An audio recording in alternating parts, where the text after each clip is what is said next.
சட்டக்கடை நேயர்கள் அனைவருக்கும் வணக்கம். நாம் இன்று பார்க்கக்கூடிய வழக்கு என்னன்னு பார்த்தீங்கன்னா, சூட் ஃபார் ஸ்பெசிஃபிக் பர்ஃபார்மன்ஸ், ஏற்றதை ஆற்றுக வழக்கு. வழக்கு என்னன்னு பார்த்தீங்கன்னா, ஏபி 2 பேர் இருக்காங்க.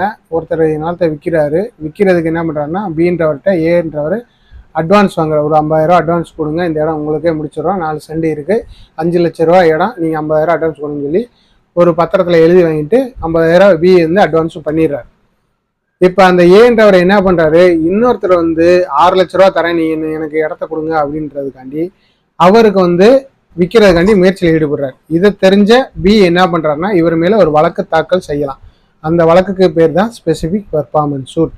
நான் இந்த மாதிரி அவருக்குள்ள ஒரு அக்ரிமெண்ட் போட்டிருக்கேன், 3 மாத காலத்தில் நான் அவர் முழு தொகையும் கொடுத்துட்டு வாங்குறத சொல்லி அட்வான்ஸும் பண்ணியிருக்கேன், அதனால் எனக்கு விற்காமல் அவர் இன்னொருத்தருக்கு விற்கிறாரு, அதனால நான் அவருக்கு மேலே வழக்கு தொடர்றேன் அப்படின்னு சொல்லி ஒரு வழக்கு தொடரலாம். அந்த வழக்குக்கு பேர் தான் ஸ்பெசிஃபிக் பர்ஃபார்மன்ஸ் சூட்.